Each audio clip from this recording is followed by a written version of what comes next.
Thank you everyone very much for coming out here tonight. My name's Raya. I work here at City West Lotteries House. We're an organisation. We provide office space for not-for-profits. And so we've got all sorts of stuff happening in this building. We've got Aboriginal community organisations. We've got disability advocacy. But one of the things we have very prominently is environmental advocacy. And just last year, a few of our tenants got together and said, you're using a specific type of rodenticide that we think you should stop using. It's very harmful for the environment. And it was the first that any of us had really heard about it. So tonight we're going to have as your MC one of our tenants, Jess Boyce, who's going to come up, and we've got a group of speakers who are going to tell us all about SGARs and how those rodenticides impact our environment. So please give me a hand in welcoming your MC, Jess Boyce.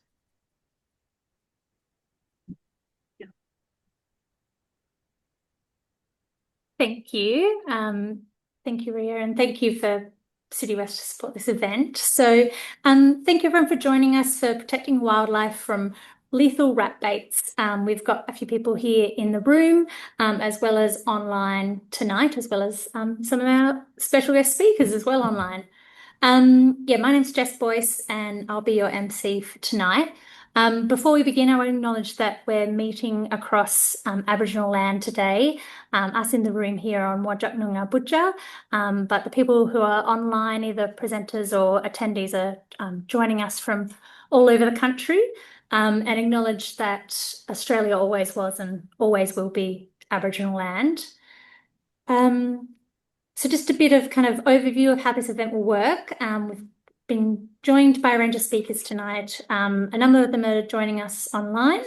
We'll hear from the speakers and then we'll probably have a minute or two for maybe 1 to 2 questions for that speaker specifically. But then there'll be question time at the end for all of the speakers. So yeah, if there's time, we'll do one before or after each speaker, but then save the questions for the end. For those of you online, there is a Q&A box or a chat box. If you want to put your questions in there throughout the night, and when there's time for questions, I'll have a look in there and ask them of our speakers.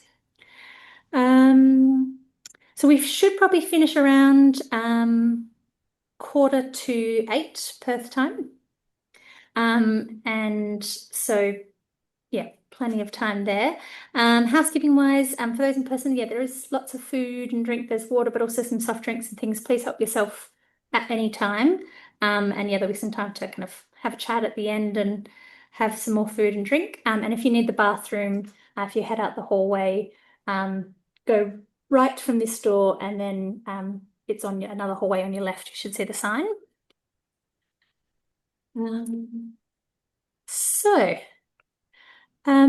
Yeah, as well as your MC tonight, I am the director of the WA Forest Alliance. So the WA Forest Alliance are the peak advocacy body for forest conservation in Western Australia.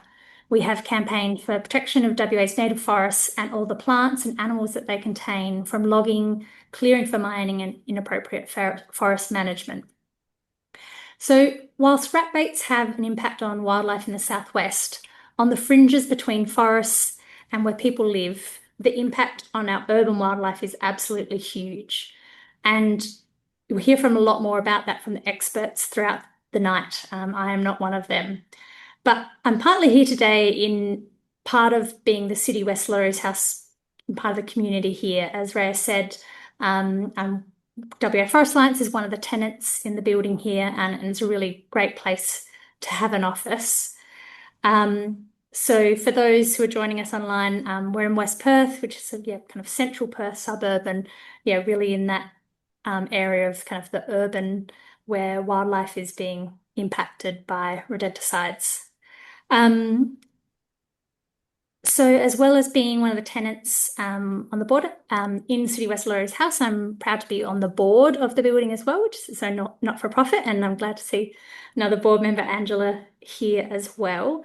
And that's great to be able to represent tenant issues in the organisation. And so that's kind of part of the reason why we're here today. In late 2024, one of the tenants approached the board and questioned whether the building was using second generation anticoagulant rodenticides, also known as SGARs, in the building. And if we could remove them. So that was quite quickly kind of investigated, and we've got, yeah, as well as in the building, we've got multiple nature lovers on the board, as well as someone who'd lost a pet cat to SGARs. And I think it was Angela that spotted a book owl kind of not long before this conversation happened in the car park of the building. So we really acted on it quickly.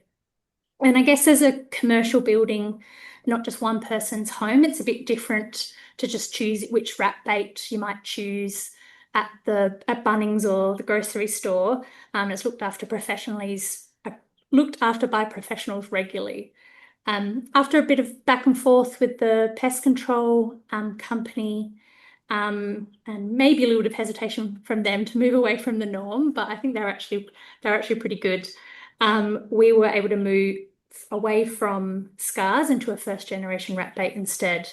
And in addition, we stopped spraying for spiders and are instead trying to encourage birds around the building to keep the numbers at bay. So it's been kind of come a bit of a wider move to look at what the building's doing and how it impacts the local urban wildlife.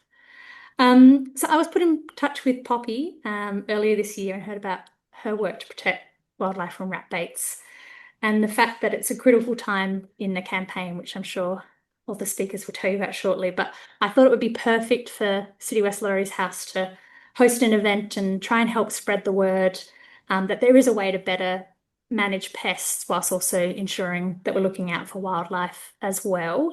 So yeah, that's kind of why we're here tonight. And yeah, it's been great to kind of see what we've been able to do to help Poppy and all the others working really tirelessly on this issue.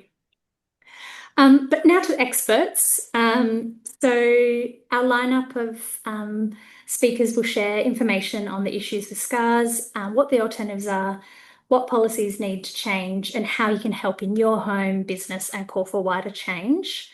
And so I'll introduce them each before they go. And then, yeah, as I said, we'll have a little moment for questions for each, but otherwise questions at the end. Okay, so we have Mike first, if you're ready to go. Absolutely. Fantastic. So Dr. Mike Lohr is an independent environmental consultant, wildlife ecologist, and adjunct lecturer at Edith Cowan University. Prior to moving to Australia 13 years ago, he specialised in control of introduced plants and animals to conserve native wildlife in Hawaii. His research has focused mainly on bird ecology, but has covered a number of topics, including invasive plant distributions, habitat selection, genetics, serology, and improving control of introduced mammals. For the last 10 years, he has focused his attention on the impact of rodent poisons on native wild Australia. Thank you, Mike. Thanks for that. Let me just quickly try to share my screen here. And I will start that presentation. Is that working for you there? Oh, yeah. Not yet, but maybe it's just taking a second. Okay. I can. Did you select which there we window? go. Oh, here it's There we coming go. through now, Mike. Coming through now? Yeah, here we go. We got it. Wonderful. Thank you. Well, thank you very much for that introduction. I can't tell you how excited I am to hear that independently people have recognized this problem and set about addressing it, in their own backyard.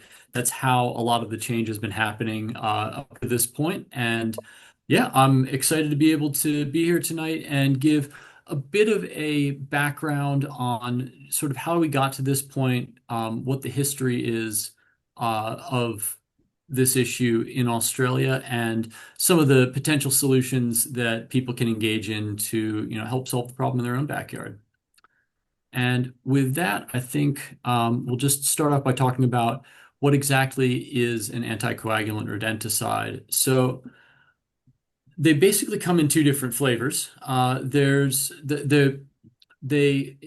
both of them work by the same mechanism. They block recycling of vitamin K in the liver, and vitamin K is necessary to produce the clotting factors in your blood that stop your blood from just running out when you get cuts or bruises or things of that nature. What they do is they stop the recycling of it, and eventually, after a period of 5 to 8 days, most birds and mammals are going to run out of available vitamin K and ultimately bleed out either internally or externally. The first generation anticoagulants, they're a bit weaker than the second generation ones. They were first developed in the 1940s through the 1960s, and they've got a relatively short half-life, so they break down a good deal quicker. Half-life in something like warfarin, which is one of the more commonly known ones, it's about 16 days. That's why that one can actually be used therapeutically in humans as a blood thinner. I have relatives who take it for heart conditions and things of that nature.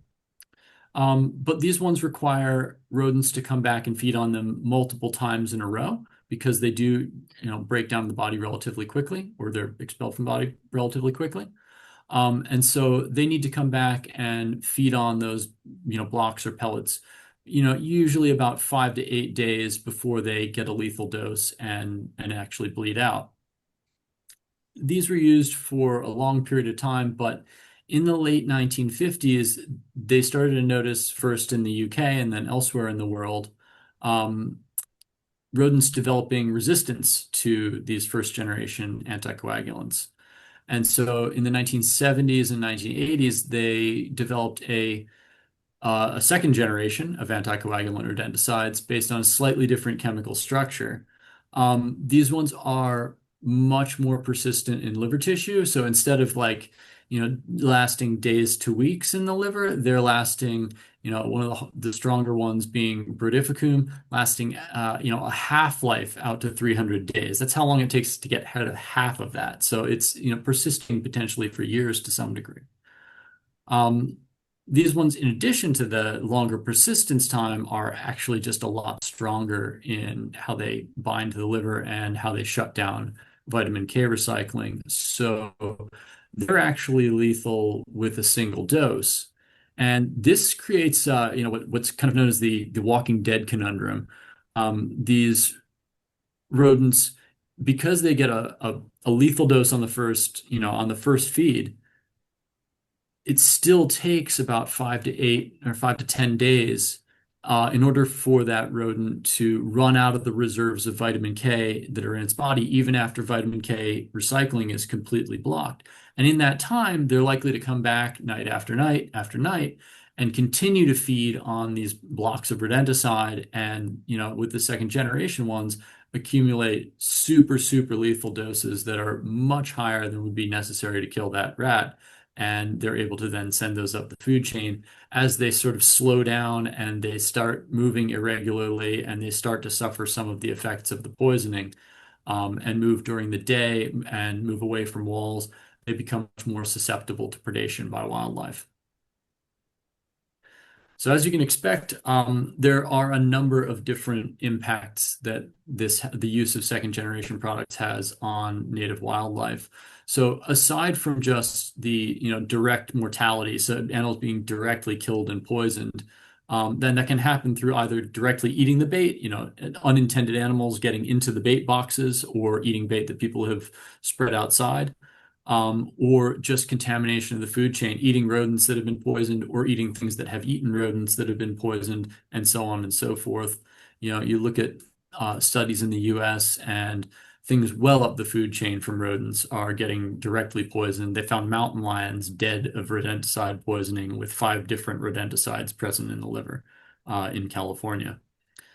So that you see effectively, full food chain contamination.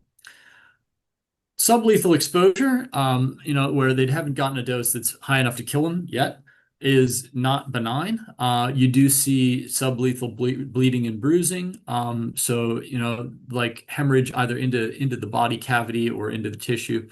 And then that can lead to other susceptibility to other things that are likely to kill the animal. So in the instance of boobuks, things like that, they may be moving slower. They may be more likely to become prey for a wedge-tailed eagle or something like that, or a cat, or more likely to lose their coordination and either fly into a window, get hit by a car, things of that nature. The other thing that you do see documented in a number of overseas studies is immunosuppression or various other immunological disorders. So in some instances, the second generation products either pump up the certain portions of the immune system until they burn out and cease to function, or suppress certain portions of the immune system as well. And this is likely linked to some of the instances where we've seen hyperparasitism, so like increased rates of parasites. It's not clear whether that's related to the immunosuppression or whether, mites and things like that, these blood-sucking parasites just have an easier time sucking blood out of a host that's on blood thinners. But it is some phenomenon that's been seen in a number of different wildlife species, ranging from, bustards in Europe, voles in Central Asia, and bobcats in the US. I do keep this slide in every presentation that I give, though. The second generation products are one of the best tools that we currently have for removal of rodents from islands. This is usually done in a very controlled setting by licensed professionals, wildlife ecologists who understand what they're doing and are intentionally trying to minimize damage to native wildlife. And the difference between this kind of baiting and baiting that occurs constantly in suburbia forever, where you're drip feeding this stuff into the ecosystem and constantly poisoning things that you're not trying to. This is one hit, you remove all the rodents completely, and then you never need to use the stuff again, and the ecosystem's allowed to recover, which removing rodents from islands, it recovers relatively quickly, and you tend to see it's a really important tool in preventing extinctions. Now, in other countries, because of a lot of the issues that have been outlined here, they've chosen to substantially restrict second generation anticoagulants. So places like the US, Canada, European Union, they're mostly restricted to licensed pesticide applicators. They're generally only allowed for indoor use, and they have to be in these lockable bait boxes. That's largely to prevent poisoning in kids and pets, not so much native wildlife. And even in Singapore, they've now restricted it to use by licensed pesticide applicators. Here in Australia, not so much. There are 2 different first-generation products and 5 different second-generation products that are now available to the public at every hardware store and grocery store and many fuel stations. There are no license requirements to obtain them. There are no age restrictions and no limits on the quantity that can be sold. And when I first came to this country about 13 years ago, I had to sit, I think it was 2 days worth of testing in order to get a license to be able to, a permit to be able to apply for a license to get my hands on some for specific use in individual projects. Whereas I came here and my kids could go to the grocery store and buy as much as they wanted. Bit of a different issue and something that will definitely be discussed by some of the other folks later on. So when I was doing my PhD studying boo books, I tried to study landscape ecology and boo books and accidentally did a PhD on rat poison. I was interested to know whether there was any impact on boo books. It's something that had been demonstrated in predatory birds on almost every other continent, but hadn't really been looked at in Australia. And when I did take a look, I was not surprised to find some exposure, but I was surprised by the amount. The levels that we were getting in the concentrations in the liver tissue in boo books that we tested was, I think, the second highest at that point in any predatory bird that had ever been looked at. So it raised the alarm for me and a number of other people, and it led to a avalanche of additional research based on that interest, both here in WA and other parts of Australia. So this is just a quick, big, ugly wall of text just to demonstrate the breadth of species that have been examined and found to be impacted. Every single study that's been done in Australia looking at rodenticide in native wildlife has found exposure in the species that it looked at. So starting off, it was, a review of the pre-existing literature, which was mostly anecdotal accounts where people mentioned, oh, this species has been poisoned, but without any actual testing. It followed up with the Boo Book study that I did. We then actually took a look at rodenticide resistance, so genetic resistance, and we didn't actually find it in mice. It was really surprising. We only looked in Perth and a little island off the Kimberley, but it was the only instance where it hadn't been found. So for the best that we know, at least in Perth, first generation products should still be effective, at least for mice. We then looked at reptiles, which was a world first. We looked at bobtails, dugites, and tiger snakes and found exposure in all of those species, but more of it in the species that are eating more rodents and often closer to houses, but still some detectable in tiger snakes, which are mostly going to be away from housing and eating frogs down by the lake. So a bit concerning there. We didn't expect to find rodenticides and did find at least some traces. Subsequent studies have looked at a whole suite of species that are listed as threatened in Australia, including Tasmanian wedge-tailed eagles, which had even higher rates of exposure than the Boo Books, powerful owls over east, Tasmanian masked owls, which are also listed as threatened. There's threatened subspecies in Tasmania. There were subsequent papers looking at exposure in a couple of different possum species, and it's actually suspected to be how the rodenticides were getting into the powerful owls, which don't actually eat that many rodents. It's suspected that possums are reaching directly into the bait boxes. And then a whole suite of other studies as well, looking at nocturnal birds, exposure in frogs, which had never been tested anywhere in the world. We even found some in a Carnaby's cockatoo in a collaboration with some folks over at Murdoch, which was really surprising given that they don't have a diet which you would expect to involve consumption of rodents or eating bait blocks. But we did have one individual that was directly killed by rodenticides and had levels that no bird would survive.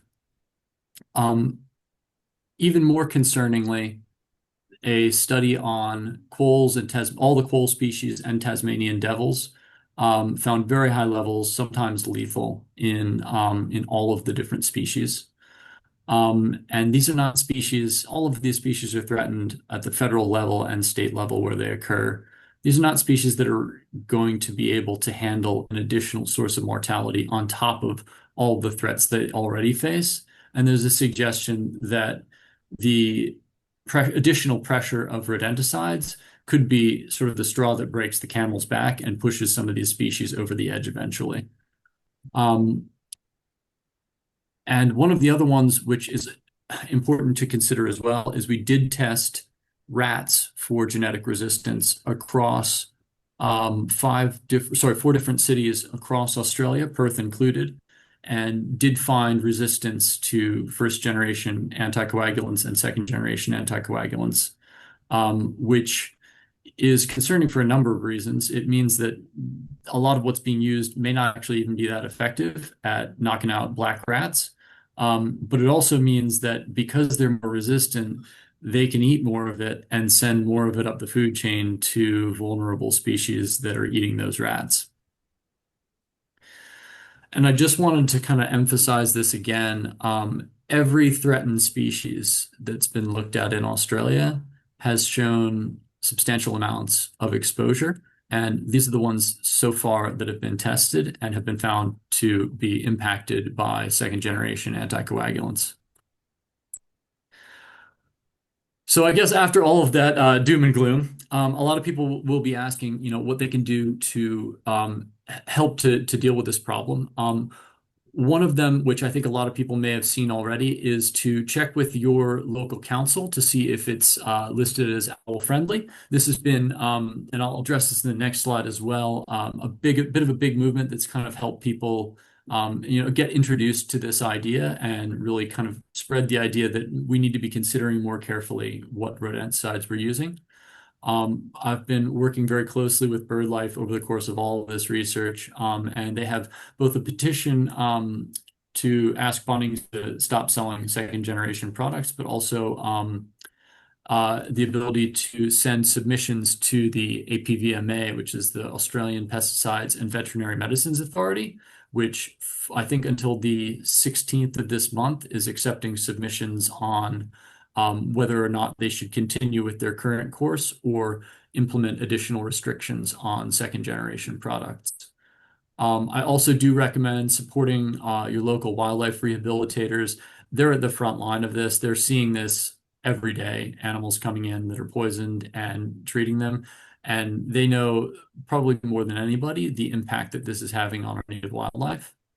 And I think, one other really important thing that people can do is ask what's in bait boxes. If you're working in a building, ask what your employer is putting in there. If you're concerned about what state agencies in your government are doing, ask them what they're doing. And ask what they have in there. They have responsibilities to respond to community standards, and if they realize that what's being done is not in line with what their constituents expect, they're potentially likely to change. I've actually had some really good results approaching even, a major international mining company and a major oil and gas company. They've completely removed second generation anticoagulants from all of their facilities nationwide on the basis of a couple conversations that I had with some of their health and safety folks. So I do recommend just asking the question and starting that conversation when you can. With regard to the owl-friendly LGAs, it started off in Margaret River, and what they've done is they've made sure that there are no second-generation products used in any of the Shire buildings, and they've stopped providing them to residents. Some Shires actually do just provide them to residents for free. And since then, over 60 local governments across Australia, so more than 10% of all local governments in Australia, have decided to go owl friendly and stop using second generation products. And the National General Assembly actually passed a motion asking the federal government to restrict or ban second generation products. So that's another way that it's worth checking with your local government and seeing what they're doing right in your backyard. I often get the question from people, if I'm not going to be using them, what should I be using? If you are going to resort to using poison, these names up here, and feel free to take a photo of this and pass it along to anybody who asks. Those first generation ones, they are unlikely to cause poisoning in wildlife up the food chain, but they may not be as effective when it comes to dealing with black rats, which do have resistance in Perth. I do not recommend using any of those second generation products there, those 5 that are listed in red. But then there are also a couple of different non-anticoagulant rodenticides that are available for use in Australia. One is cholecalciferol. It's an overdose of vitamin D. And basically it is restricted to licensed pesticide applicators. You're not able to get that on your own. Because there isn't really an antidote to it, but the reality is that poison is poisonous. But that one is unlikely to travel up the food chain and kill non-target wildlife unless it eats it directly. There's also another one called, it's often marketed as rat sack naturals. It's basically corn gluten meal and salt. And just through a little trick of rodent physiology, these ingredients, which you find as like legal food additives in human food, they coat the lower intestine in the rats and actually dry them out, and they dehydrate, which if they die on your roof, that may be a bonus. And that one's unlikely to kill anything that is not a rodent. Its safety to native rodents is unknown, but at least you're sparing everything else there, and there's no bioaccumulation. There is a third non-anticoagulant, which was only relatively recently approved for use in Australia. It's called bromethalin, and it's a neurotoxin. That one is not a second generation product, but I also don't recommend that one. It also does not have any workable antidote, and there are a few limited studies that have started coming out showing that it is bioaccumulating in raptors in the US and Canada. which is deeply concerning. It hasn't even been looked for here in Australia, and it is something that I'll be paying attention to going forward and keeping an eye on the international literature there. But precautionary principle, I would recommend avoiding that one. But probably most importantly, if you are dealing with rodenticides at home, or dealing with rodent problems at home, I would recommend first just reducing rat numbers without poison. So picking up fallen fruit, bringing your pet food inside so that it's not incentivizing rodents to live there. Replacing palms with native trees. The native trees help support the predators that eat the rats. And the palms are like the rats have their food and their shelter all in one place. They are effectively rat hotels, and they're not native to this part of the state. So yeah, take them out. In addition to that, just fixing holes in your house so the rats aren't getting in or the mice aren't getting in. It helps to eliminate the problem and helps to reduce their numbers because they don't have a comfy place to live. Using traps, either mechanical or electrical, instead of poison, can help to reduce the bioaccumulation in the system, and also you can be a bit more selective about what you're actually killing. And if it really does come to it, there are those less dangerous poisons that I've already mentioned. And I guess most importantly, do not actually actively bring rats into your house. I've had this problem with my own children, that you will definitely end up with rats in your house if you allow your children to bring them in. But with that, I am happy to take any questions that people have.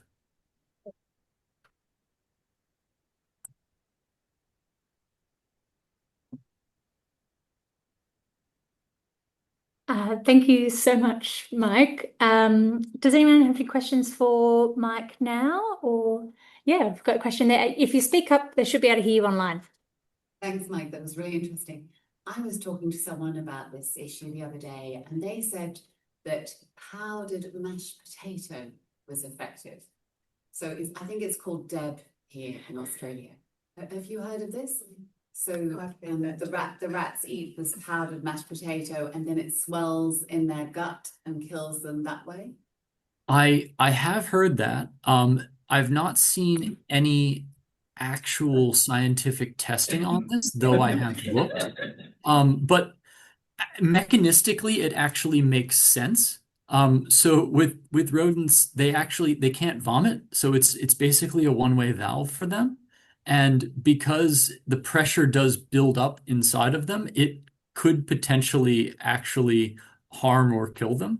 So I don't know that I haven't seen any actual science on it, but I think the answer on that one is maybe until it's actually tested.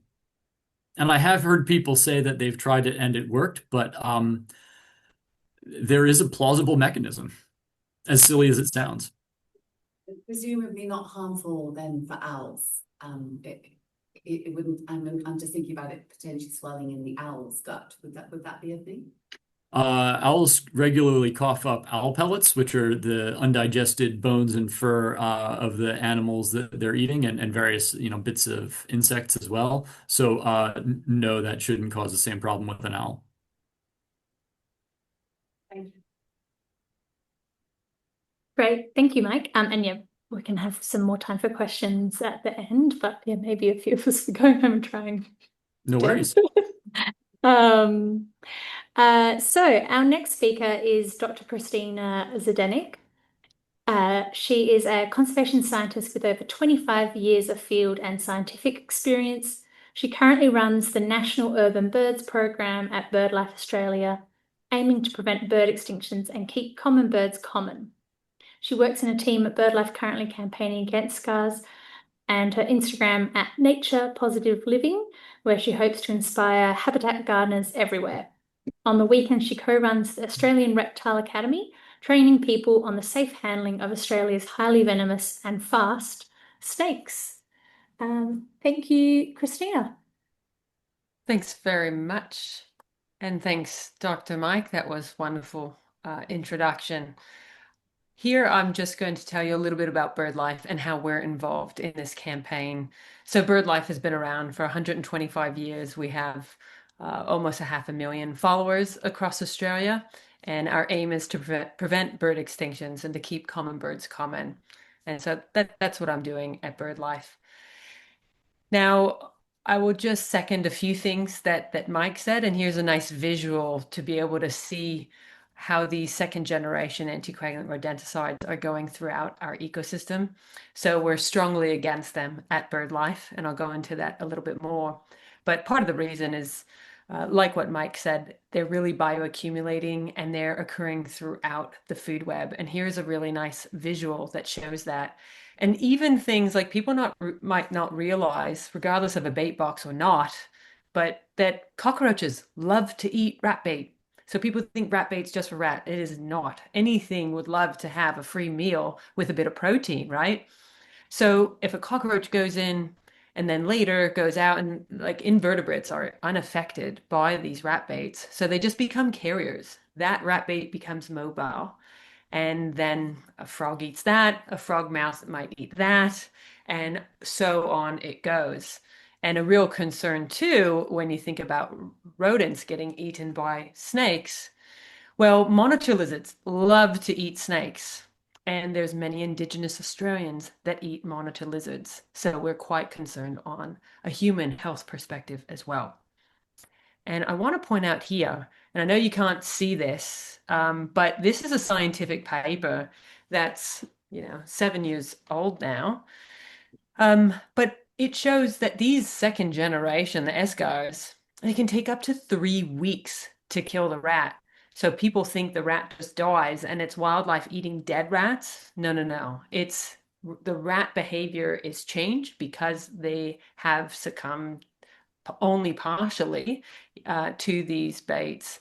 And then you are preferentially basically asking your predators and scavengers to eat these easy prey. And so they're getting poisoned. And so here up to 21 days, you have muscus, this wild caught rats. And as Mike said, super long half-life. So as an example, if it's 100 grams of this rat bait, it would in 2 years still be at 25 grams worth. So it almost like PFAS, almost like forever chemicals. They're just taking forever. And that's why we're seeing it across the board. Any animal, like Mike said, including frogs. And yeah, the reptiles don't seem to be as affected directly. But then they become carriers. So this toxic time bomb. So Damien Latouf, his paper in 2020 showed that they have quite high levels. And so any raptor that wants to eat any of these reptiles get a huge dose. And so they're really copying it. So what's BirdLife doing? Well, we're hitting this from every angle that we possibly can. And this should be a relatively easy fix compared with, say, stop land clearing for housing. That's a really hard one, right? So we're going top down, middle pressure, and bottom up, community grassroots. We're doing it all. So we're directly engaging with the regulator. We just had a meeting the other day directly with them, with members of parliament, government, doing lots of advocacy around that. We're working with academics, Dr. Mike included, also Wildlife Health Australia, other nonprofits. And then we are supporting councils to become those owl-friendly councils. We've got kits that we've made up. We've got flyers, loads of flyers. So if anybody wants some, get in touch because they're really helpful. You can go to your own Bunnings and ask to meet with the manager and have something to show them and leave with them about these, SGARs, because education will be the key, especially if we can't rely on the regulator to do the right thing, which is coming up soon. And speaking of which, this regulator, on the 16th of December, 2026, and Chris will go into this a little bit more, but I just want to say they came out with this massive document, 300 pages long, and it took us ages to work through this. And thanks to Chris as well for helping us. Basically, the short end of it is that it's not good enough what they've proposed, and it's pretty terrible. And you won't be able to read this, or maybe you screenshot it, but I just wanted to put it out there. I'll go one by one. And we've created a scorecard of all the things that the regulator has proposed. And I know this is too small to read again, but I wanted to include it. And you can also just Google that or go to birdlife.org.au, and you can see we've really pulled it apart, essentially. They've got one thing that we agreed with, and that was removing powder formulations and liquid formulations because they're so diffuse in the environment, hard to control. But the rest is just very poor, and it's not going to help our wildlife and prevent them from getting exposed. So they want to reduce pack sizes, but not actually limit the number of packs one can buy. So there's no evidence to suggest that it's going to work. Mandatory dyes and bittering agents. Now that's just only from a human health perspective, the dyes for diagnosis, if someone accidentally consumes this, and the bittering agents to deter kids from eating it, like babies and things who don't know what they're doing. And then these tamper-resistant bait stations. So they've got little holes. Well, we also have 57 native rodents that can fit inside that hole. That's one. A possum can reach in and grab some. That's two. But the main thing is that's the secondary poisoning when that rodent or, slug or whatever it might be, cockroach eats it, it becomes mobile out in the environment and will get eaten by predators and scavengers. So none of these things can affect secondary poisoning, and that's seriously concerning for us at BirdLife. And then the last one, which if it wasn't so serious, it would be laughable, but they are asking people in the labeling to search for and dispose of dead rodents, living slugs, and all the rest of it. So first of all, many people wouldn't be able to physically do that and find these things, but will they actually do that? Gosh, I'd like to see anyone try to make that happen. Look, another thing that we are doing, this has changed, sorry about that. But so Dr. Holly Parsons and I, we're working on a different lever through our national environment laws. So we're working on what's called a key threatening process. And it's like a 35-page document saying that we think this is a key threatening process for our endangered species. These SGARs need to go. So that's a big collaboration with 7 or so scientists, including Dr. Mike, of course. So that's due at the end of March 2026. Sorry, this is jumping around. Don't know why that's doing that. Now, what else is our campaign is we've got these submissions. It's really not wanting to move, is it? We have over 10,000 submissions. And that's fantastic. So this is to go to the regulator, I should say. So APVMA, here we go. So we're really proud about that. Yeah, so we created a submission tool, and you can hop onto our website as well. We're doing a lot of media. So this is just like a couple of days ago, Dr. Mike and I provided expert comment for Yahoo News. Parliament House, they're using SGARs, and that's just unacceptable. They should be leading the nation, not killing our owls.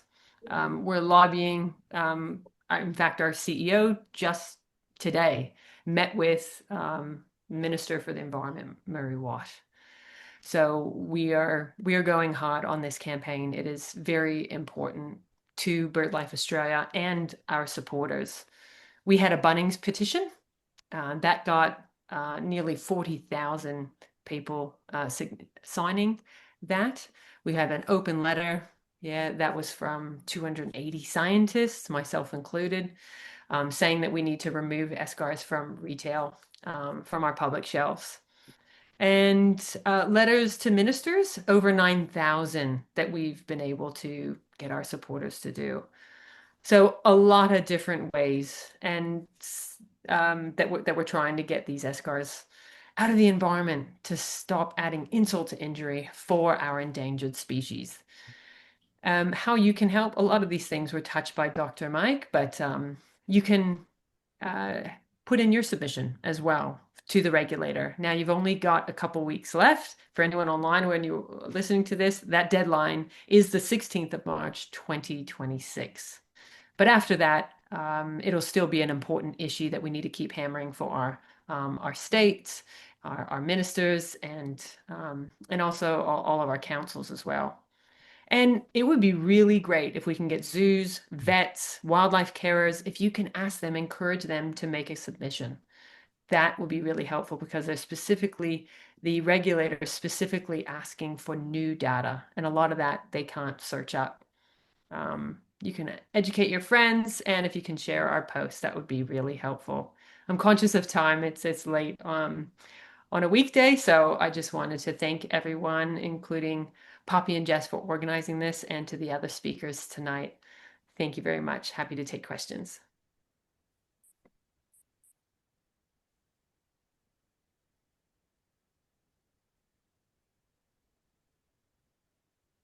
Thank you, Christina. Do we have any questions at this point for Christina? Yes, Fiona. I just have one question. We keep mentioning owls, but in my house we have lots of kookaburras and wrens and many different types of birds. So does it affect? Is it more prevalent to affect owls or all types of birds? So tawny frogmouth, which was the Australian Bird of the Year last year, when they were tested, so dead ones that came in, and there was a study that managed to get enough money to be able to test them, and it's over $300 for each test. They found that 68% of tawny frogmouth had SGAR poisoning in their livers. So it's absolutely affecting them. And any predators any predators or scavengers that are eating rodents would absolutely be affected. But I'm not sure if there's been a specific study on magpies or kookaburras, unless Mike knows of any. But as Mike said, every time that there are tests that are done on Australian wildlife, they are finding these SGARs. They're just rampant and throughout the whole ecosystem. Mike, did you want to add anything on that? I just saw you turn your camera back on. Yeah, so there is a paper out that actually looked at kookaburras, and it did show that they were actually feeding their young juvenile rats that they caught wandering out during the day. Yeah. They haven't been directly tested for rodenticides, but I know where I would put my money on that. Yeah. There hasn't been a species tested in Australia that didn't have positive results yet. So if it's something that's eating rodents or eating insects that are commonly found in bait boxes, things like cockroaches or other invertebrates like slugs, the probability of exposure is likely high. And there are plans to test additional species that are going forward at the moment. So we'll know more over the next year. And of course, our pet cats and dogs, they're at risk as well. If they, regardless of they eat the bait directly, if they're eating a rat that's easy to catch because, it's slowly dying over the course of several weeks, there goes thousands of dollars down the drain and risking a pet's life as well. So I think it's an easy sell for the Australian public to want these highly toxic, long-lasting poisons off public shelves. I seldom give presentations like this without somebody coming up to me afterwards and telling me a story about how their dog died after their neighbor was baiting. So Yeah. it happens Terrible. a lot more than you think. And next time you're in at the vet, talk to them about what they see, and it's pretty grim. We have another question for Christina. I just had a question. Is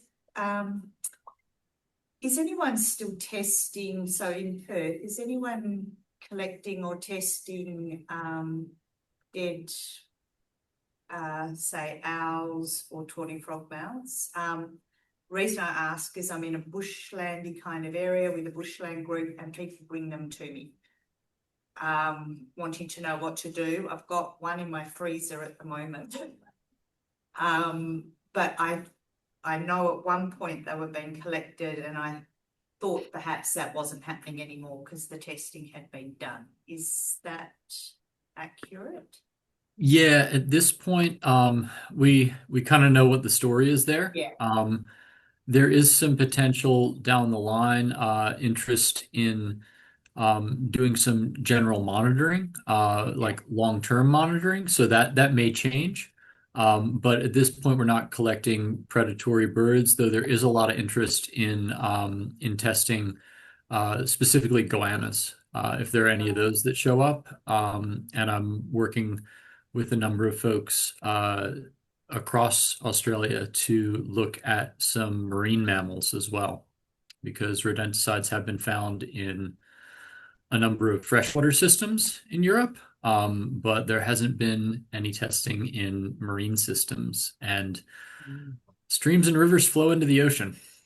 So I'm curious to know what we find there, and I'm hoping to have some results that I can share later on this year. Mike, do you think it's worthwhile people taking a photo and lodging it to iNaturalist and, writing a note, suspected rat poison? I'm just wondering if we can capture it somehow, because just to show this ongoing problem. I know there was some talk at BirdLife about using bird data to log some of the mortality information as well, but it might be worth talking to some of the folks at BirdLife about that. Excellent. I'll take that on notice. Thank you for the question. Great thing. We've got another question online, but I think we'll leave that one until the end. We'll keep going. So our next speaker is the Honourable Chris Pullen KC. Chris is a lawyer and former Supreme Court of WA judge for over 13 years, I think. He has worked as a private arbiter and mediator in relation to industry disputes. He's also an artist and has been doing bush restoration work for the past 30 years. So thank you, Chris. Thank you, Jess, and thank you to my co-speakers. I've been interested in this subject for a number of years. I've got a farm at York, and my bush restoration work's been very successful in bringing back bird life, and naturally I'm interested in, these adverse effects of these chemicals. But what in Australia, we're looked after by a whole lot of organisations which look after our interests. The Reserve Bank looks after interest rates and makes sure that inflation doesn't get out of hand. We've got the ACCC, which is the Consumer Protection Organisation, which looks after us. ASIC looks after financial conduct, APRA, financial safety, and so on. But the regulator here is not well known. Most people, if you talk to them that aren't interested in this subject, if you said, what's the APVMA, they wouldn't have the slightest idea. But at least 3 times a day, you are influenced by what they're doing. Because every time you eat something, you will be eating something that has probably been treated with a herbicide or a pesticide, or if it's a piece of chicken, it will have been injected by some sort of chemical, an antibiotic. Sheep are inoculated with things. Cows that produce beef are given chemicals to enhance their growth. All of these things are governed by the APVMA, which has to govern the registration of these products and determine whether or not they meet what's called the safety criteria. And the safety criteria is that it doesn't adversely affect anything in the environment or humans. Now, you would think, well, that's good. We've got a good regulator looking after us, so everything must be pretty good and we're being looked after. Well, let me tell you that in 2023, it was necessary for the responsible minister at the time, Murray Watt, to get a report prepared because of news coming out about serious allegations of poor governance, poor workplace culture, poor leadership, and so on. When the report came out, it dealt with those things, found all of those things, but it also found that there was evidence of industry capture. In other words, that it was responding and over-responding to the entreaties of chemical companies that were wanting to put their products into the marketplace. They were not performing their regulatory responsibilities as a result. They were guilty of serious delays. In fact, the review that's taking place about rodenticides is an example of a review that's been commenced because of the work of people like Mike Lohr, who's been producing all this evidence showing, look, there's a serious problem with these products. So what is the APVMA going to do about it? Because if they're not safe, they won't meet the safety criteria and they must be suspended. So this report that came out found that delays were extraordinary. There were some reviews of 8 chemicals which had been pending for 17 years and they'd not been dealt with, not been concluded. So as a result of this report, Murray Watt probably rang up the CEO and the chairperson, but whether he rang them or not, within a few days of that report, the CEO had resigned and the chair had resigned.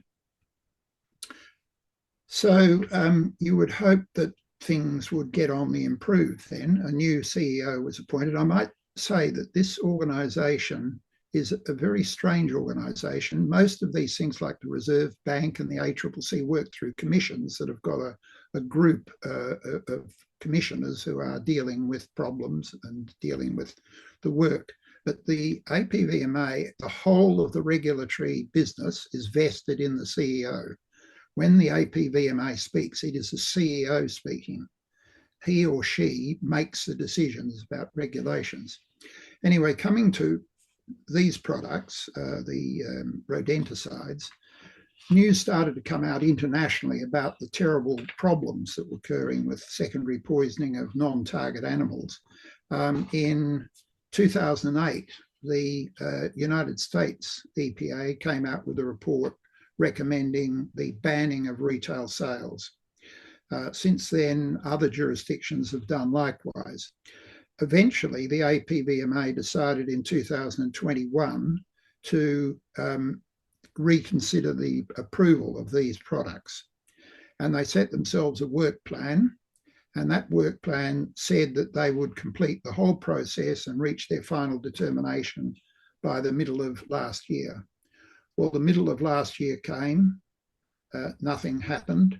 I might add that in 2022, because of the accumulation of evidence, I actually made a formal application to the APVMA and said, because there is a breach of the safety criteria and animals who are not the target of these poisons are being killed, there should be an immediate suspension, as occurred in the United States and in Canada, pending the final review. So that pending the review, there should be a suspension of all domestic sales so that the 9 million households around Australia could not go in to Bunnings or Coles or Woolworths or down to the local shop and buy some rat poison, because it's clear that this is the source of a great deal of the stuff that's getting into the community.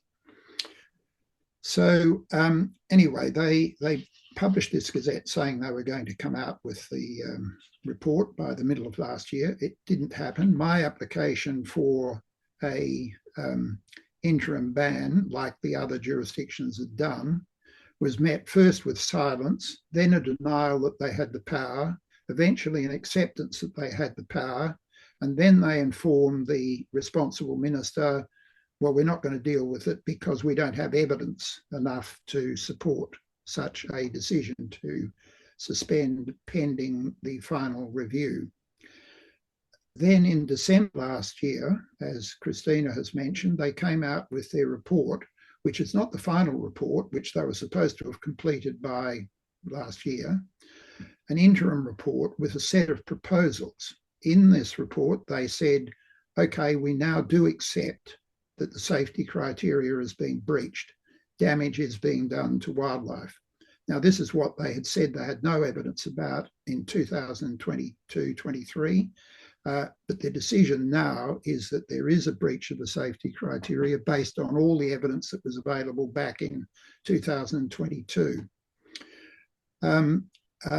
So having found, as they have in this report, they then say, we're going to suspend this registration of second generation poisons, but we can re-register them if we can come up with mitigation which will make it safe and not dangerous to wildlife.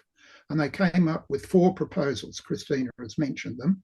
They are will reduce the pack sizes, will make people use bait stations, will require bittering agents, and you've got to remove dead rodents.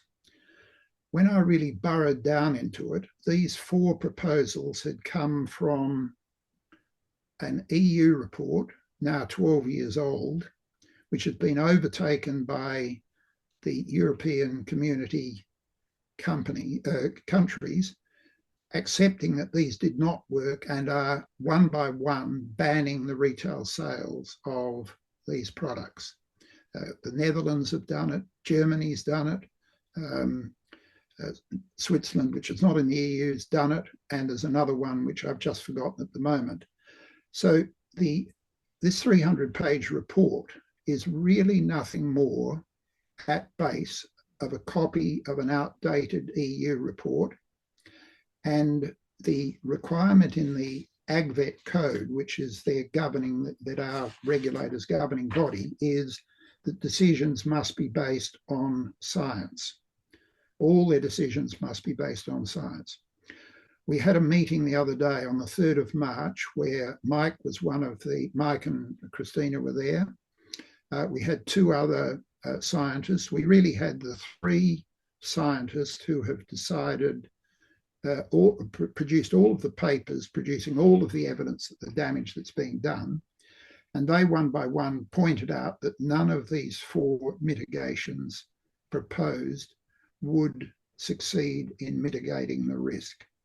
And furthermore, nothing in the 300-page report provided any scientific support for the effectiveness of these. When you go to the EU report, you find not only is there no scientific evidence there, they actually specifically say in relation to pick up dead rodents that there is no data to support that as a suggested mitigation. Now, all of this might cause you all just a little bit of disturbance about whether we're in safe hands with the APVMA. They are due to come out with their final report. I have made another application, which I lodged today, asking for an interim ban pending the final report, because day after day this stuff is being chucked around. The APVMA have accepted that it is causing damage and poisoning wildlife, that the safety criteria is being breached. And I've said it is now time to make an interim order suspending these products. Now we'll have to wait and see. I've actually, I must say, been a little combative with them. I said I'd like an answer within 7 days. If we don't hear from you within 7 days, then the only action we can take is go back to the ministers, the government ministers, and urge them to take action as they have in the past when the organisation was not doing the right thing and delaying the dealing with the processes that they're supposed to be dealing with.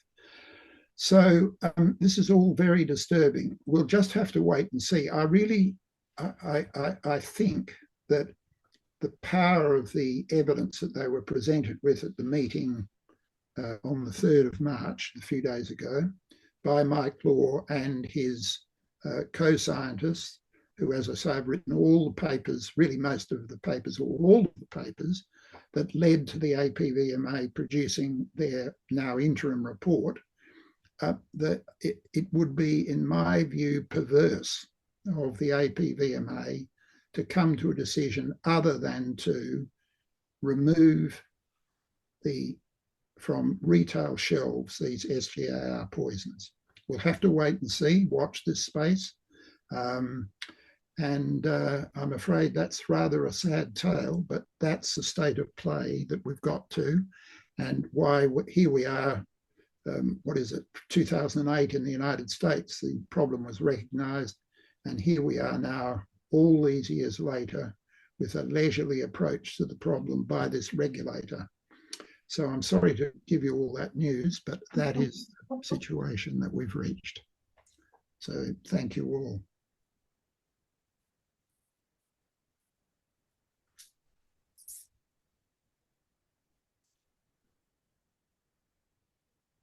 Thank you, Chris. I don't think you would have been able to hear that because the room on mute, but you just got a bit of a clap there for yeah, that really good kind of synopsis of the issue. See if there's any questions for Chris at this stage. There was one that was asked online earlier, which I think you could answer well. Someone has asked, is it true that the, in quotation marks, independent APVMA is funded by the companies that make the poisons that the APVMA regulate? Well, I've been told that, so I've been so busy working on this other stuff that I just haven't taken the time to look at that. Christina or Mike might know the answer. I mean, I'm told that that's the case, that a very large percentage of the funds that they receive are from funds paid by chemical companies seeking registration. They have to pay money, obviously. It wouldn't surprise me because most organisations now are sort of governments like to make them user pays, but I don't know the actual answer to it. Does Christina or Mike know? When I met with the APVMA several years ago, after the first review that was conducted, again with a delegation of scientists who'd been working on this issue to explain to them the science of what was going on in wildlife ecotoxicology, it was explained to us by some members of the APVMA that they do operate on a costs recovery model, and that a reasonable amount of their funding does come from specifically product registrations. So that and they did specify that meant that they were disinclined to deregister products if there was any way around that. Which I was surprised to hear them say out loud, to be honest. On the 2023 review by the lawyers, I think their income at that stage was $42 million, and 41 million came from pharmaceutical companies. So, there's a levy on every single product that's sold over the counter. And we're talking dozens of products, aren't we, Mike? Like when you said 4 FGARs and 5 SGARs, that was chemicals, but there are all sorts of different products. So dozens, Yeah, up to yeah. 50 something, right? I think it's on the order of 200 something different products at this point, that which would be individually registered. So, I'm not entirely certain on the figure, but yeah, there's a substantial registration fee associated with each of those. So I think that may be part of the difference between the approach taken to this class of chemicals versus other things that have been deregistered in the past, where it's fairly limited use and a fairly limited number of registrations.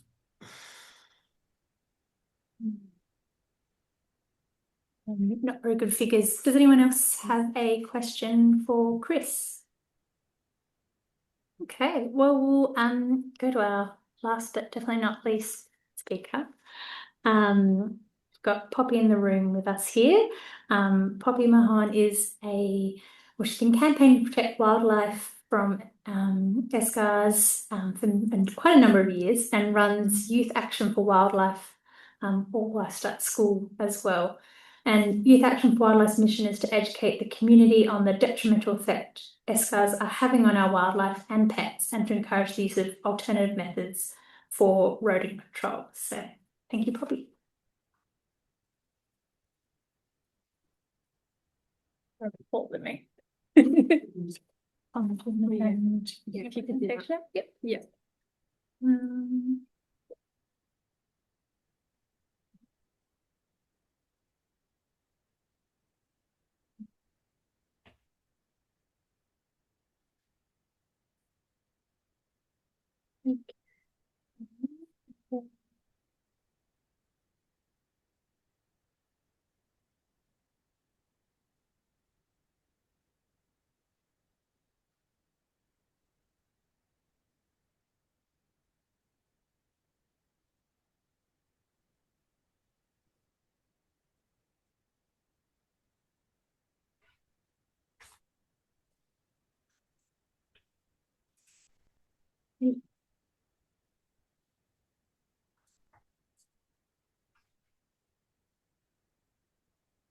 Okay.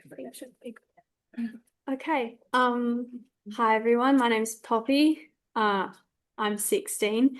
So I'm in year 11 currently, and I started my part in this campaign when I was in year 6 as part of a school project. So I'm going to be talking about kind of solutions other than poisons, which has kind of already been touched on a bit, but I'm just going to go into a bit more detail. It's not working. Oh, yeah, got it. Okay. So the first solution that we have is cage traps. There's one at the back of the room for people who are here. So they're really good if you have other animals like quendas, or native rodents, because you don't want to be killing something that you actually would like to keep. The only downside of these things is that if you do have a rat and you want to get rid of that rat, then you have to kill it yourself or go and find some person who's willing to kill it, which could be a bit sad for you. But they're really good if you've got something really cute like a quenda, because then that makes you feel good, and you also know that you can tell your neighbors not to use SGARs, basically. The next thing we have is ultrasonic repellents, which are these little things that you plug into the wall. There's like mixed reviews about them. Personally, like we use them in our house in Yallingup, and we haven't had a rat for like 7 or 8 years. So we think they work. And basically what they do is they emit a high-pitched noise that the rodents don't like, so they just stay away from your house. The next thing that was recommended by my music teacher is peppermint-soaked cotton balls, which you put in your roof, and apparently rats just don't like the smell of peppermint. So there's another thing that you can use that, that will deter the rodents whilst also, not doing any harm to anything at all. And the other thing also is mothballs, because, I mean, no one likes the smell of mothballs, but rats really don't like them. So the other thing that you can use is snap traps, which is, super traditional spring-loaded thing that, kills the rat. You can get the ones that are just like the board that you can see, or you can get ones inside bait boxes so you don't have to see the dead rat when you walk past in the morning. So you can use those. Downside, if you have like a possum or another native rat, then you'll kill that, which would be sad. Also, one note that I do have is never to use glue traps, because they're very, very bad, unethical, and it's just a horrible, horrible way for something to die stuck to a board. So this is one case study that we have that has been used by an organisation that has converted over, which I'm not really meant to say the name of, but I will anyway. So the Australian Red Cross has been using Flick Smart Digital Pest Control, and that's what it looks like. It's a series of different boxes. And so what it is it's a 24/7 monitoring system. So it detects the rodents as they come by using sensors for movement and body heat. So basically, the rat will be collected in the box. You can also get them for moths, cockroaches, things like that. I do think the cockroach one is a glue trap though, so probably don't use that. But they're good for rats, and you can get like a multi-collect system, so you can get lots at a time. And then when it catches a rat, it alerts the company, which comes and takes it away for you, so you don't get it all smelly and sitting there for ages. And the really good thing about it is that it uses non-poison attractants, which is cherry ripe and peanut butter, so it's not going to hurt anything, and it's going to be a sweet way to go. So yeah, and so the next thing I wanted to talk to you about is the current government apathy, which has kind of been briefly touched upon. So first off, what I think is really interesting is that, like some of the other speakers have said, we had the BirdLife Australia expert letter, which was signed by 285 people who are experts in the field. And that's a lot of people calling for specific change. And then you've got the thousands of people coming through various different petitions, because there's so many different groups campaigning for this. You've got us, BirdLife, Our Friendly Margaret River, all these other small groups who are campaigning as well. And then the research papers that were submitted, I think 54 research papers from mostly Australia, but also around the world, were submitted to this review.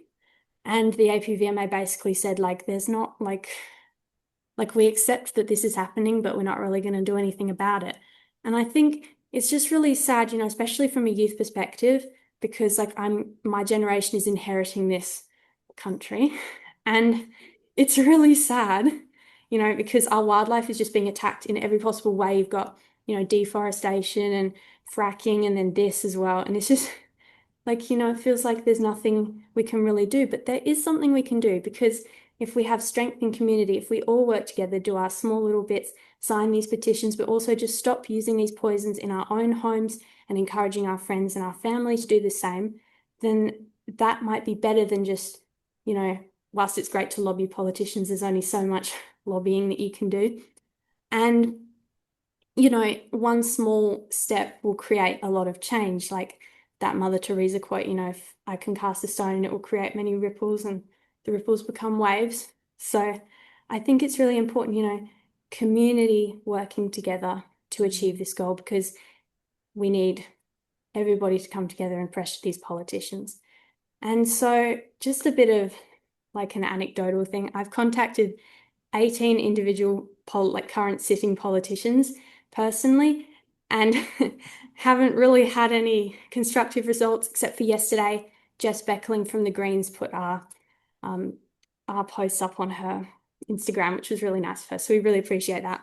But apart from that, I've written to Albanese, and I have had 2 letters back from him, basically along the lines of, you know, we have an extinction policy, 0 new extinctions by 2030. I mean, if this APVMA review does not give us the result we hope, I don't think that's going to work. Like we've seen on our Instagram, the projected decline or projected extinction of like 18 of our raptor species if we don't get this ban.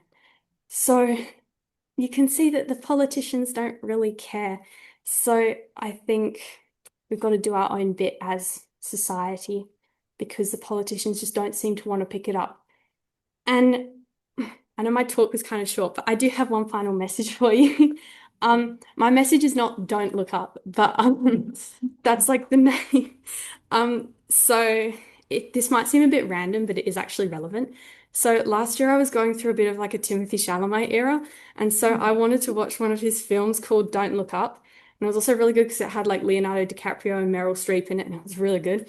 So I was watching this movie, and like it was just a movie, but it really stuck with me, because what happened is there were these 2 scientists, and they found this comet that was coming on a crash course to Earth. And they were like, oh my God, like if we don't stop this comet, the whole world is going to like die. So they went to the government. They went to the president of the US, and they were like, look, we need to do something about this comet. We have like options. We have scientific things we can do to get rid of this comet. And they were like, okay. And then there was this tech guy. He was like super rich. He had all of the like space things. And he was like, no, I have a plan. And he had his rocket things, and he was like, I'm going to send them up into space, and we're going to blow up the comet. And so the government was like, yes. Like scientists, no. And so they sent up the probes into space to blow up this comet, and they all failed. And the comet crashed into Earth, and everybody died. And I know that's really sad. Yeah.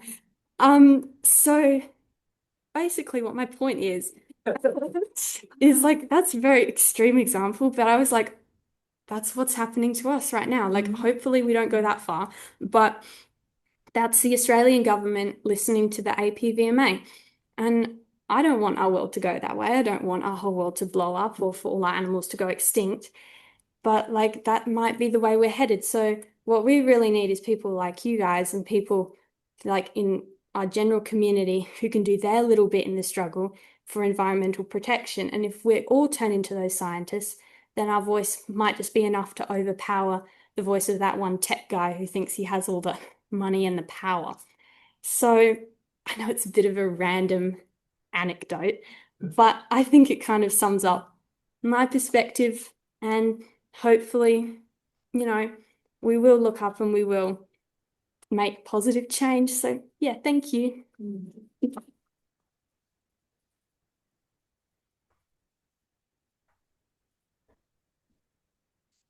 Thanks. Do you want to stay up here with me and we'll do questions? Yeah.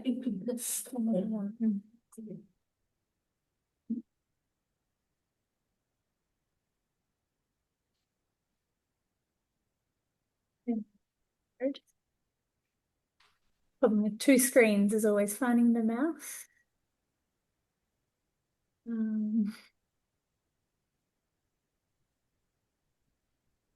Okay, I think we've lost Christina. Thank you very much, Poppy. That was really great, and it's been really great to hear the passion that you have for this. And I feel like, yeah, you've probably got a lot of people involved in this issue from when we speak about it. So we've got some time for questions now. It looks like we've lost Christina. I know she is over in Queensland, I think, so a bit later there, so probably have had to head to bed. But we've got a few questions with her earlier.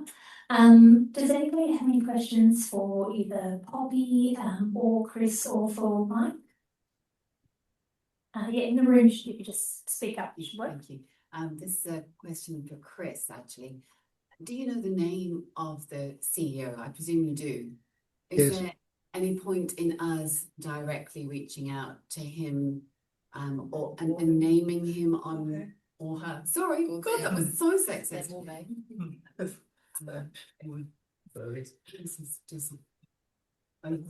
Yeah. Is there any point in us reaching out to the CEO directly or even naming them on our Instagram just to put more pressure on him or her to make the right decision? Well, I think I really think that the process that's now underway. I mean, he's named. Of course, he's named, and I think he's quite an experienced administrator. His background seems to be. He's not got, I don't think, a science background. There seems to be a difficulty in understanding the requirements of the AgVet code, which might come from lack of legal training and the complexity of the legislation. But there's an obligation, for example, to be open and accountable to engender public confidence. And when we had our meeting on the 3rd of March, I asked beforehand whether we could have a recording made of that meeting so that it would be available afterwards. And he refused. And during the meeting, I pointed out to him this provision in the AgVet code that they're supposed to be open, accountable, and encourage confidence in the process. And he didn't agree to it. And a secret meeting, which is really what was being suggested, we have a meeting that there be no public record of, does not engender confidence. And I was really disappointed in that decision that was made. As it turned out, what we did was we then made a note of what had happened and sent him the note and said, we're going to publish the note of all that was said during the meeting, which has happened. I've had a journalist on to me today, and I provided the journalist with a copy of our notes, which converted into a single document, which records what happened. And what was recorded was that all of the scientists there said there is no evidence to support these 4 proposed mitigations. There's nothing in the EU document. There's nothing in the Gazette to support it.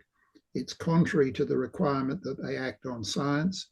And in my view, if they act to approve these SGAR products in the face of all this evidence, it will be a perverse decision. And there's various things that can be done. If we can find a plaintiff, there could be an action taken in the federal court to set aside the decision. That's if they make the final decision in accordance with what they're proposing. But it's a long way off from that. I would hope that they'd see some sense, having actually seen the scientists face to face and having to listen to them say what you're proposing cannot be supported in terms of science.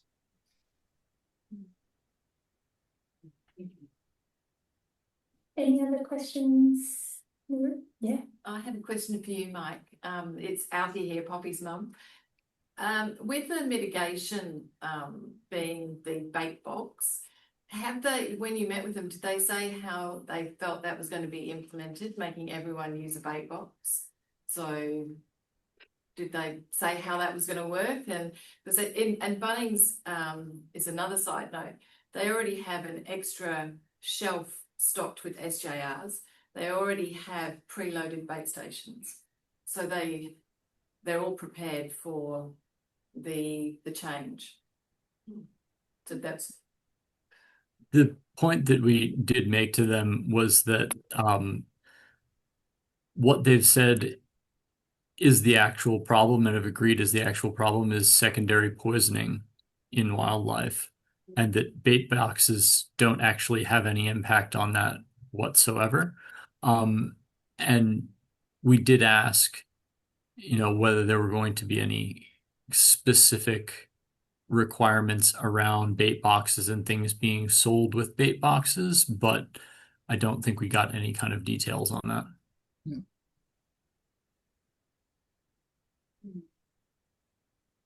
I just want to ask Poppy, how many people in your organisation and how do you run it and where do you go, and tell us a bit more about what's it called? Youth Action for Wildlife. It sounds fantastic. Yeah, okay. Okay, so there's me, there's 2 girls at my school, and then that's it. Also my parents do a lot of work, mostly the social media is a lot of my parents. So basically we just run it off our own money from our house. Yeah, it's basically just me and my parents and sometimes the girls at school. So it's hard, but it's okay. Yeah. The reason I say that, Poppy, is my family are all farmers and they come from Coconut and Beverley in that way. And we were driving back one time and my husband loves owls and I never quite knew, I hadn't been a city girl, I hadn't got as much up close and personal, but we came across an owl that had been hit by a car. We had to reverse back, go back. I had a scarf, I picked it up, I put it on my lap, and I had this owl with me for about the next 20 minutes until my husband would get to a forest because he knew exactly where on the Almere Highway he wanted to release the owl. He took it out, and it was virtually like a spiritual experience. So I think it's really important to get people, connected with bird life and owls in particular. Thank you for your help. Well, thank you. There's also a comment online from Andrew Dinwiddie from BirdLife Australia, which maybe can give a bit of hope, I think. It says, following a question by Tasmanian Independent MP Andrew Wilkie in Parliament on Tuesday, which is in regards to the EPVMA approval of salmon farmers using antibiotics and the finding that those antibiotics are being detected in wild fish and other organisms, the APVMA all of a sudden withdrew the permit for the use of those antibiotics yesterday. So I think that's a positive thing, and sometimes when you can get the right politician to say something at the right time, you can actually see some change. It's just sometimes finding that right politician at that right time. But She'll get Jamie Wood. yeah, that's a great point. There's lots of in the next week. I think that would be a good time. Yeah, lots of independent MPs and minor parties and things like that who are a bit more likely to maybe put their neck out a bit. So, yeah, that's great. Any other questions in the room or online? Can I ask a question? Yes. I only knew about tonight because my friend Rachel was coming along, and my husband just bought a bait box a while ago. We had a rat, and we wanted to get rid of it because it's eating our outdoor furniture. And he went and bought this bait box and things. So we were thinking, like naively, that was going to kill the rat and the bait would be kept in there and wouldn't affect wildlife. So we had complete ignorance about the whole, process and the secondary poisoning. Do you have any campaigns that you can put out to the general public, like media campaigns or anything like that, that can reach more population? Because we're professional people, we keep up to date with news and things, but I've never heard about this at all. Just showing my friend a message, a friend of mine who's a farmer, she just bought me some stuff to kill the rats. Oh, I've got some special stuff, it's a bit expensive, do you want? I said, that'd be great. She said, this stuff will work. And I bought it about 3 months ago. My husband said, no, you can't use it because it kills the owls. And I was actually woken up from my sleep 2 nights ago. We live in City Beach by a boobock owl. I thought, what is that noise? And then I realised, so it's literally one next door and there's a construction and there's an owl there. So, luckily my husband stopped me, but this friend of mine I sent her $60, $70 to buy this stuff, which I can tell you, I'm pretty sure it's going to be Yeah, Deb is much cheaper.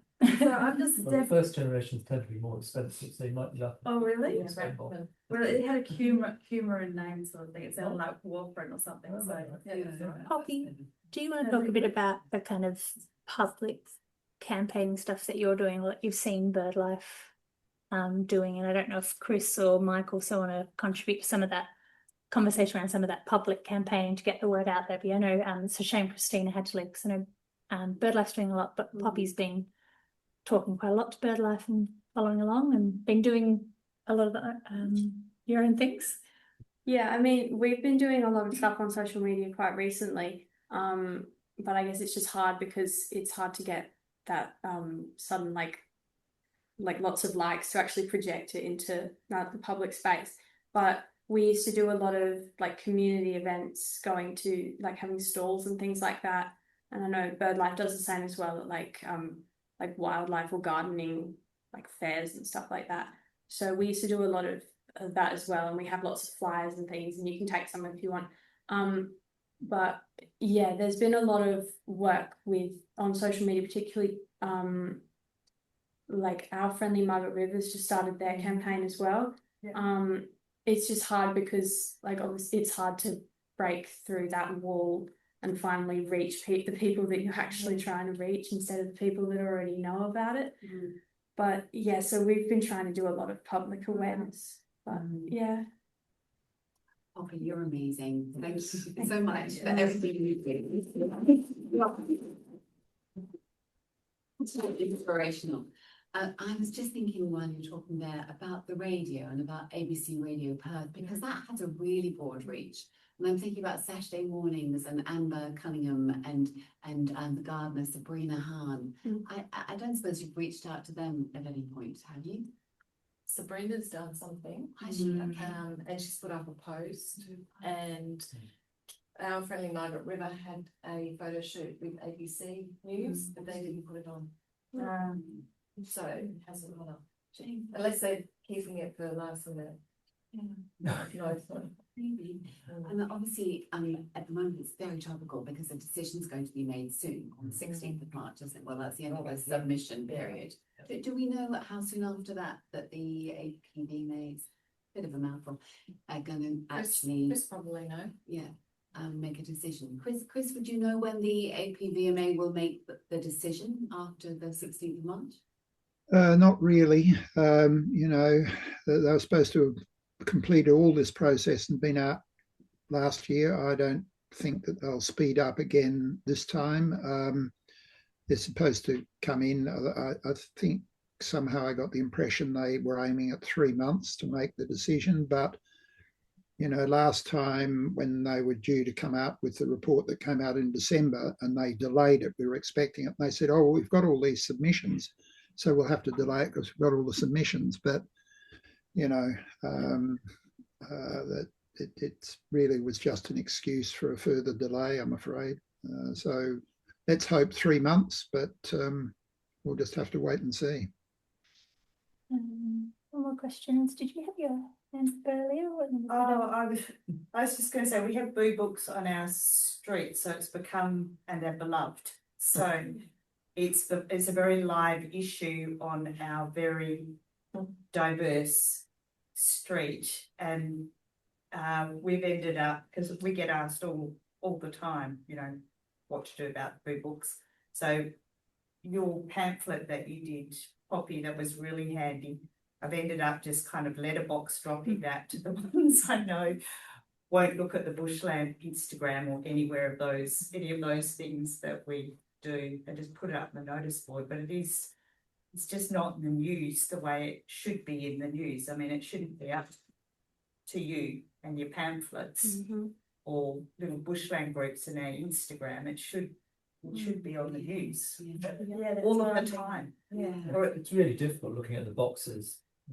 Yeah. I mean, I've been involved in this for 4 or 5 years. Yes. Look at the box and I still struggle. Is that Yes, second generation? because it all looks deadly, you know. It all looks yellow and black. Yes. Yellow and red.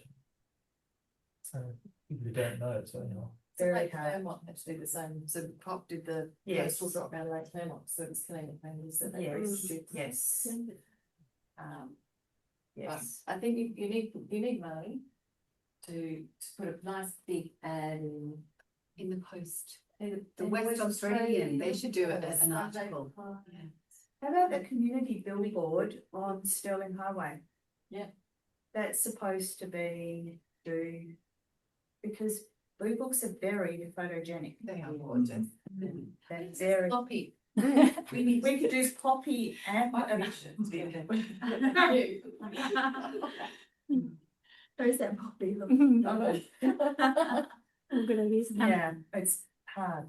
Cameron, did you have a question? I just wanted to come back, Chris, to the point that you made regarding the search, as I understood it, for a plaintiff. I understood that you are looking for somebody to spearhead and work with you to take that legal case to the next level. Could you tell us a little bit more about that and whether that could possibly act as a powerful focal point for a campaign to search for the right person to have that legal case and take that forward? Well, we'll have to wait till the decision comes out. There's nothing that can be done before they make their final decision.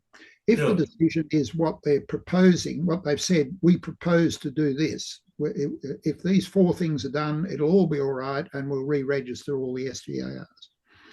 If they do that, I believe this would be a decision which could be taken to the federal court for it to review the decision. But to do it, you have to find a plaintiff. And a plaintiff is somebody who has standing, and somebody has standing has to be somebody who's not just a member of the general public, but someone who's adversely affected. So, for example, an organisation which is spending money on treating poisoned birds would have standing to complain about it. But then the next thing is, are they going to have the resources to bring litigation? And are they going to have the resources to meet a possible cost order if their argument fails? I mean, it's easy to say, take them to court if that's what they do. And I'm really hopeful they won't. Having listened to the stuff that they were given on the 3rd of March, I just cannot see how they can come out with a decision to do what they're proposing in the Gazette of the 16th December.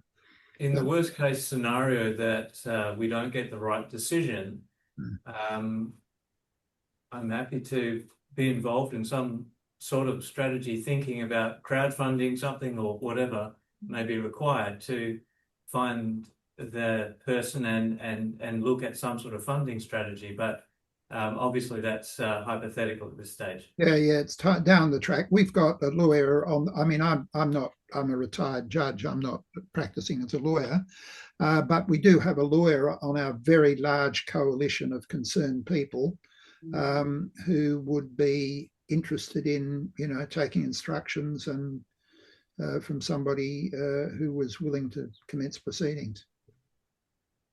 Okay, thanks. Okay. Are there any last questions for those online? Otherwise, we can leave it there, and those in the room, we can have a bit more of a chat over over food and things like that. But yeah, is there anything else for anyone online for Chris? Just keep going. Just keep doing it. Yeah. Thank you so much.